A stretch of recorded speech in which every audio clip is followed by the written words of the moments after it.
Big boss ಇನ್ನೇನು final ಹಂತಕ್ಕೆ ಬರ್ತಾ ಇದ್ದ ಹಾಗೇನೆ ದಿನದಿಂದ ದಿನಕ್ಕೆ ಒಂದಲ್ಲ ಒಂದು ಟ್ವಿಸ್ಟ್ ಆ್ಯಂಡ್ ಟರ್ನ್ಗಳು ನಡೀತಾನೆ ಇದೆ. ಅದರಲ್ಲೂ ವೀಕೆಂಡ್ ಬಂತು ಅಂತ ಅಂದರೆ ಎಲ್ರಿಗೂ ಸಹಜವಾಗಿ ಬರುವಂಥ ಮೊದಲ ಪ್ರಶ್ನೆ ಅಂದರೆ ಈ ವಾರ ಬಿಗ್ ಬಾಸ್ ಮನೆಯಿಂದ ಹೊರಗೆ ಹೋಗೋದು ಯಾರು, ಉಳ್ಕೊಳ್ಳೋದು ಯಾರು ಅಂತ. ಇನ್ನೇನು ಕೆಲವೇ ಮಂದಿ ಉಳಿದಿರುವಂಥ ಪೈಕಿ ಯಾರು ಇರ್ತಾರೆ, ಯಾರು ಹೋಗ್ತಾರೆ ಅನ್ನೋದೇ ಪ್ರಶ್ನೆ. ನಿಜ ಹೇಳಬೇಕು ಅಂತಂದರೆ ಎಲ್ಲ ಸೀಸನ್ಗೆ ಹೋಲಿಸ್ಕೊಂಡ್ರೆ ಈ ಸೀಸನ್ನಲ್ಲಿ ಯಾರು ಗೆಲ್ತಾರೆ ಅಂತ ಗೆಸ್ ಮಾಡೋದಕ್ಕೆ ಸಾಧ್ಯನೇ ಆಗ್ತಾ ಇಲ್ಲ ಅಂತ ಸ್ವತಃ ವೀಕ್ಷಕರೇ ಹೇಳ್ತಾ ಇದ್ದಾರೆ. 1ರಿಂದ 10ರ ಸೀಸನ್ವರೆಗೂ ಒಂದು ಅಂದಾಜಿನಲ್ಲಿ ಗೆಸ್ ಮಾಡ್ಬೋದಿತ್ತು. ಪಕ್ಕಾ ಇವರು ಫೈನಲಿಸ್ಟ್ ಆಗ್ತಾರೆ ಅಥವಾ ಪಕ್ಕಾ ಇವ್ರು ಗೆದ್ದೇ ಗೆಲ್ತಾರೆ ಅಥವಾ ಇವ್ರು ಗೆಲ್ಲೇಬೇಕು ಅಂತ. ಈ ಸೀಸನ್ನಲ್ಲಿ ಹಾಗೆ ಅನಿಸ್ತಾ ಇರೋದು ಕೆಲವು ಮಂದಿ ಮಾತ್ರ. ಯಾಕಂದರೆ ಎಲ್ಲರೂ ಒಂದೊಂದು ವಾರ ಒಂದೊಂದು ಥರ ಆಡ್ತಿದ್ದಾರೆ. ಒಂದು ಸತಿ ಚೆನ್ನಾಗಿ ಆಡಿದ್ರೆ ಇನ್ನೊಂದ್ಸಲ ಚೆನ್ನಾಗೇ ಆಡಲ್ಲ. ಇನ್ನೇನು ಇವ್ರು ಇಷ್ಟ ಆಗ್ತಾ ಇದ್ದಾರೆ, ಇವರೇ ಗೆಲ್ಲಬೇಕು ಅನ್ನೋಷ್ಟರಲ್ಲಿ ಏನಾದರೂ ಒಂದು ಗೇಮ್ ಮಾಡಿ ಅವ್ರ ಮೇಲಿನ ಹೋಪ್ಸ್ ಬೇರೆ ಹೋಗ್ಬಿಡತ್ತೆ. ಒಂದಲ್ಲ ಒಂದು ರೀತಿಯಲ್ಲಿ ಒಬ್ರೊಬ್ರು ಕಿರಿಕಿರಿ ಅಂತ ಅನಿಸ್ತಾರೆ. ಆ ಕಾರಣಕ್ಕೂ ಏನೋ ಗೊತ್ತಿಲ್ಲ, ಈ ಬಾರಿ ಯಾರು ವಿನ್ ಆಗ್ತಾರೆ ಅನ್ನೋದನ್ನು ಗೆಸ್ ಮಾಡೋಕ್ಕಾಗ್ತಿಲ್ಲ. ಇದೆಲ್ಲದರ ನಡುವೆ ಈ ಬಾರಿಯ ಬಿಗ್ ಬಾಸ್ ಸೀಸನ್ 11 ತುಂಬಾ ವಿಭಿನ್ನವಾಗಿ ಬರ್ತಾ ಇರೋದ್ರಿಂದ ತುಂಬ ಲೇಟಾಗಿ ಫ್ಯಾಮಿಲಿ ಎಂಟ್ರಿ ಆಗ್ತಾ ಇದ್ದಿದ್ದು ಅಥವಾ ತುಂಬ ಲೇಟಾಗಿ ವೈಲ್ಡ್ ಕಾರ್ಡಿಗೆ ಎಂಟ್ರಿ, ತುಂಬ ಲೇಟಾಗಿ ಸೀಕ್ರೆಟ್ ರೂಮ್, ಈ ಥರದ್ದು ಎಲ್ಲ ಟಾಸ್ಕ್ನಲ್ಲೂ ಕೂಡ ಒಂದಷ್ಟು ಬದಲಾವಣೆಗಳು ಆಗಿರೋದ್ರಿಂದ ಏನಾಗುತ್ತೆ ಅನ್ನೋದನ್ನು ಗೆಸ್ ಮಾಡೋಕ್ಕಾಗ್ತಿಲ್ಲ. ಅದೆಲ್ಲದರ ನಡುವೆ ಈ ವಾರ ಅಂತೂ ಸಿಕ್ಕಾಬಟ್ಟೆ ಮಜಾ ಇತ್ತು. ಅದಲ್ಲದೆ ಈ ವಾರ ಯಾರು ಮನೆಯಿಂದ ಹೊರಗೆ ಹೋಗ್ತಾರೆ ಅನ್ನುವಂಥ ಕ್ಯೂರಿಯಾಸಿಟಿ ಪ್ರತಿಯೊಬ್ಬರಿಗೂ ಕೂಡ ಇದೆ. ಹೌದು, ಕಳೆದ ವಾರ ಐಶ್ವರ್ಯ ಹೋಗಿದ್ದು ತುಂಬ ಜನಕ್ಕೆ ಬೇಸರ ಆಗಿತ್ತು. ಹಾಗೆ ನೋಡಿದ್ರೆ ಭವ್ಯ ಹೋಗಬೇಕಿತ್ತು, ಧನರಾಜ್ ಹೋಗಬೇಕಾಗಿತ್ತು. ಇವರೆಲ್ಲ ಏನು ಆಟ ಆಡ್ತಾ ಇದ್ದಾರೆ. ಐಶ್ವರ್ಯ ಬೇರೆಯವ್ರಿಗೆ ಹೋಲಿಸ್ಕೊಂಡ್ರೆ ಚೆನ್ನಾಗೇ ಆಟ ಆಡ್ತಾ ಇದ್ರು.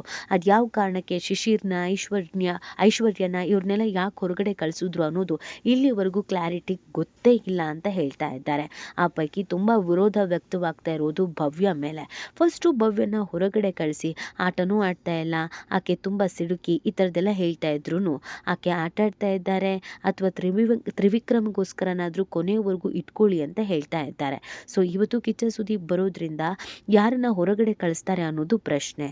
ಇವತ್ತಿನ ತುಂಬ ಸ್ಪೆಷಲ್ ಆದಂಥ ಮೂಮೆಂಟ್ ಅಂದರೆ ಸುದೀಪ್ ಅವರು ತಮ್ಮ ಕೈಯಾರೆ ಅಡುಗೆ ಮಾಡಿ ಮನೆ ಮಂದಿಗೆ ಕಳಿಸಿರುವಂಥದ್ದು.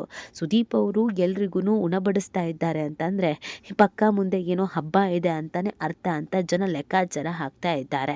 ಹೌದು, ಇವತ್ತು ಮನೆ ಮಂದಿ ಎಲ್ಲ ತುಂಬಾ ಖುಷಿಯಾಗಿದ್ದಕ್ಕೆ ಕಾರಣ ಏನು ಅಂತಂದರೆ ಕಿಚ್ಚ ಸುದೀಪ್ ಅವರು ಸ್ವಂತ ತಮ್ಮ ಅವರ ಕೈಯಾರೆಯೇ ಅಡುಗೆ ಮಾಡಿ ಎಲ್ಲರಿಗೂ ಒಂದೊಂದು ಲೆಟರನ್ನು ಬರೆದು ಪ್ರತಿ ವರ್ಷವೂ ಕೂಡ ಕಳಿಸ್ತಾರೆ.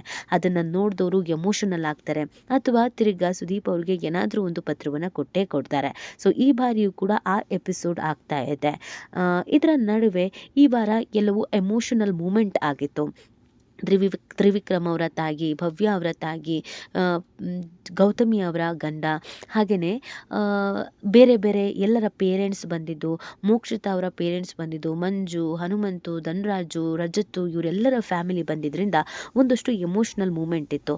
ಅದರಲ್ಲೂ ಈ ವಾರ ಒಂದು ಸ್ವಲ್ಪ ಮೋಕ್ಷಿತಾ ಅವರಿಗೆ ಪ್ಲಸ್ ಪಾಯಿಂಟ್ ಆಗುತ್ತೆ ಅಂದರೆ ತಪ್ಪಾಗಲಿಕ್ಕಿಲ್ಲ. ಯಾಕಂದರೆ ತುಂಬಾ ಎಮೋಷನಲ್ ಮೂಮೆಂಟ್ ಆಗಿತ್ತು.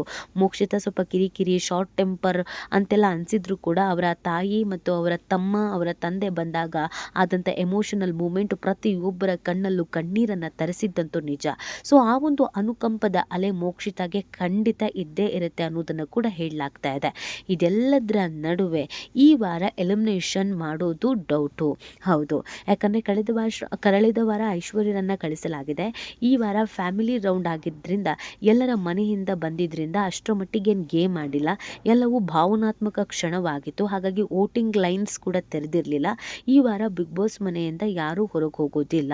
ಸೊ ಎಲ್ಲರನ್ನು ಕೂಡ ಮನೆಯಲ್ಲೇ ಇಟ್ಕೊಳ್ಳಲಾಗುತ್ತೆ. ಆದರೆ ಮುಂದಿನ ವಾರ ಮಿಡ್ ನೈಟ್ ಎಲಿಮಿನೇಷನ್ ಅಂತೂ ಇದ್ದೇ ಇರುತ್ತೆ ಅನ್ನೋದನ್ನು ಹೇಳಲಾಗ್ತಾ ಇದೆ.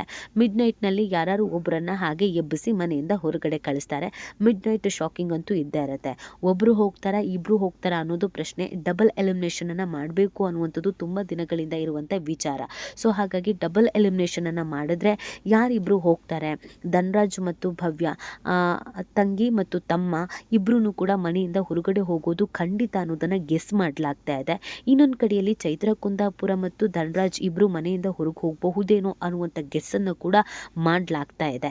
ಈ ವಾರ ಅಂತೂ ಮನೆಯಲ್ಲಿ ಎಲ್ಲರೂ ಸೇಫ್ ಆಗಿರ್ತಾರೆ, ಅದರಲ್ಲಿ ನೋ ಡೌಟ್ಸ್. ಆದರೆ ಮುಂದಿನ ವಾರ ಮಧ್ಯದಲ್ಲಿಗೆ ಗುರುವಾರ ಅಥವಾ ಬುಧವಾರ ಈ ಮಧ್ಯದಲ್ಲೇ ಇಬ್ಬರನ್ನ ಮನೆಗೆ ಕಳಿಸೋದು ಖಂಡಿತ ಅನ್ನೋದನ್ನು ಹೇಳಲಾಗ್ತಾ ಇದೆ. ಮಿಡ್ ನೈಟ್ ಎಲಿಮಿನೇಷನ್ ಅನ್ನೋದು ಇಲ್ಲಿವರೆಗೂ ಬಂದಿಲ್ಲ.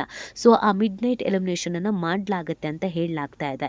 ಇನ್ನು ಕೆಲವರು ಕಳಿಸ್ತೀರಾ, ಭವ್ಯನ ಕಳಿಸಿ ಅಂತ ಹೇಳ್ತಾ ಇದ್ದಾರೆ. ಭವ್ಯ ಮೇಲೆ ದಿನ ಕಳೆದಂತೆ ತೀವ್ರ ರೀತಿಯಾದಂಥ ಅಸಮಾಧಾನ, ಆಕ್ರೋಶ ವ್ಯಕ್ತವಾಗ್ತಾ ಇದೆ. ಸೊ ಹೀಗಿರಬೇಕಾದ್ರೆ ಈ ಒಂದು ವಾರದ ಮಟ್ಟಿಗೆ ಸೇಫ್ ಆಗಿದ್ದಾರೆ. ಈ ವಾರ ರಜತ್ ಕ್ಯಾಪ್ಟನ್ ಆಗಿರೋದ್ರಿಂದ ಸಿಕ್ಕಾಬಟ್ಟೆ ಕ್ವಾಟ್ಲೆ ಮಜಾ ಎಲ್ಲವೂ ಇದ್ದೇ ಇರುತ್ತೆ. ಹಾಗಾಗಿ ಈ ವಾರದ ಆಟದ ಪರ್ಫಾರ್ಮೆನ್ಸನ್ನು ನೋಡಿ ಯಾರನ್ನು ಗೆಲ್ಲಿಸ್ತಾರೆ, ಯಾರನ್ನು ಉಳಿಸ್ಕೊಳ್ತಾರೆ ಅನ್ನೋದು ಕೂಡ ಇಲ್ಲಿ ಗೊತ್ತಾಗಲಿದೆ. ಸೊ ಇದೆಲ್ಲದರ ನಡುವೆ ನಿಮ್ಗೇನು ಅನಿಸುತ್ತೆ?